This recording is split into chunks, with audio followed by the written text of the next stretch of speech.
Hi, my name is Katrina Van Gilder, and this is my presentation of the science of reading. The science of reading today, we're going to talk about the theoretical models listed here, the 4 theoretical models that make up the science of reading, along with the importance of all these items over here that go in with the different theoretical models, and a lot of these list these different items as being important from turning a beginning reader into a skilled reader. What is the science of reading? The science of reading is just that it's a science. They've used research to come up with different theories that show what's important, what's not as important when it comes to making a skilled reader. According to Shanahan, the science of reading includes more than just phonics and phonological awareness, but also includes these things listed down here. The simple view of reading is the first theoretical model we're going to discuss today. It's one of the first theoretical models to use a formula or equation that came up with that reading comprehension equals decoding multiplied by language comprehension. Decoding is word recognition skills, whereas language comprehension is understanding the meaning of each word. When you put those two together, theoretically, a reading comprehension level will rise. The second theory today we're going to discuss is Scarborough's reading rope. It was created by Hollis Scarborough. It consists of upper and lower strands that make up a rope. The language comprehension makes up the upper rope, and all these items right here encompass the language comprehension component. The lower strands of word recognition, and these things right here encompass word recognition and everything it entails. Theoretically, when each one of these strands is mastered, they form tighter and tighter on the rope until the rope is wound together and a skilled reader is formed. These on the bottom strand here are increasingly automatic, meaning with repetition and practice, each of these will become automatic, while these will increasingly become more strategic. As I stated right here, according to Clark, if any of the strands are weak or not tight enough, this affects the strength of the whole rope.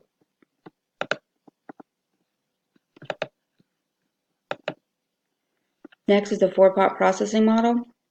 This goes more into detail about the parts of the brain that are utilized when it comes to reading.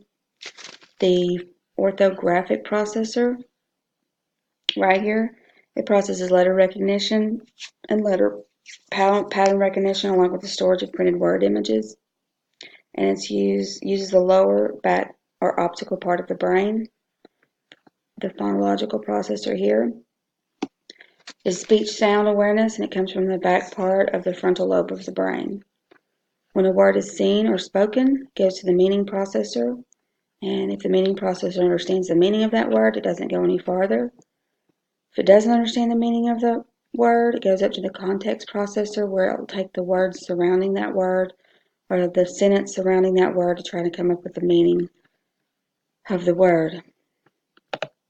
Last in our theories today is the Eries model of phases. In this theory, there are 4 phases.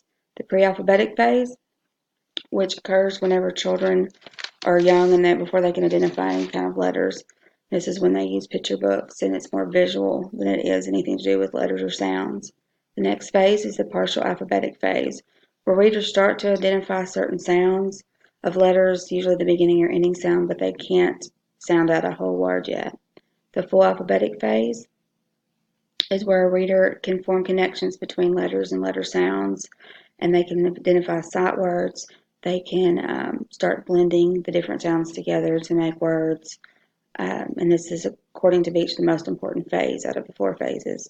The consolidated alphabetic phase is the last phase, where recurring letter patterns become consolidized and unitized. Phonological awareness. It's one of the first, if not the first component in teaching a child to read. It is an umbrella category that includes all of the following listed right here. A lot of people confuse phonemic awareness with phonological awareness, and it's very similar but not the same. Phonological awareness is super important for a beginning reader because they can't move to the next step, which is phonics, until they can hear the sounds of each letter. Next is phonics. A good analogy used by Kilpatrick when talking about the difference between phonics and phonemic awareness is in phonemic awareness, you can do it with your eyes closed because you're listening to the sounds of words or of letters. And with phonics, you can't do it with your eyes closed because you need to look at the letter and know that the sound goes with that letter. Phonics teaches beginning readers letter sounds and how to decode these sounds from words. And as the skills progress, they'll be able to decode and new words using the letter sounds that they've learned, and they'll be able to put different sounds together. Next is fluency. Fluency is the ability to read words without stopping to decode and or sound out the words. Fluency means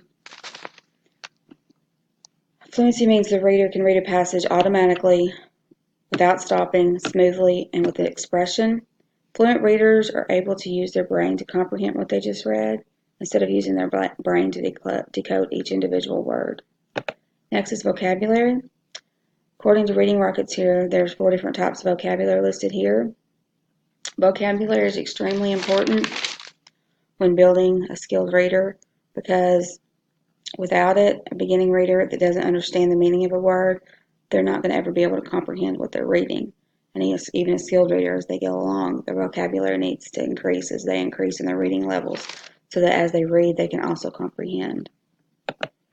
Code emphasis versus meaning emphasis. Code emphasis approach is when children are taught to read based in phonics, basically. Given a specific set of letters and words, and you learn to sound those words out using phonics. Phonemic awareness is obviously necessary to begin using the code emphasis approach because if you don't have phonemic awareness, you can't move on to the next step, which is phonics. Code emphasis approach has been found to have positive results in both reading comprehension and the fluency of readers. The meaning emphasis approach is more about the meaning of a word, not knowing how to sound out a word. It's not used as much as the code emphasis is now, but some people still think it's an important way to teach because children that don't know the meaning of words, they might can read a bunch of different words, but if they don't understand the meaning of those words, then they're not going to comprehend anything.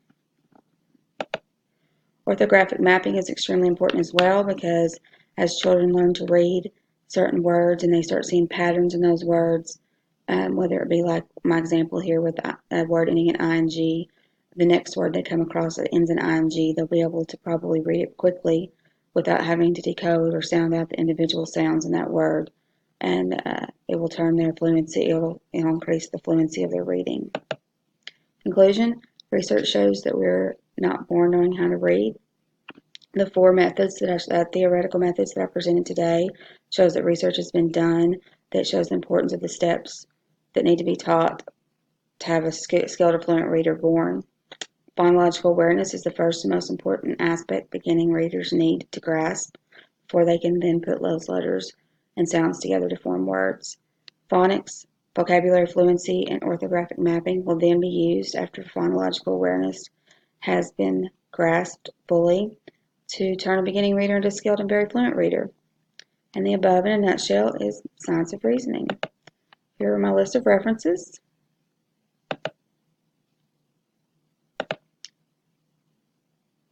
Thank you so much and have a great day.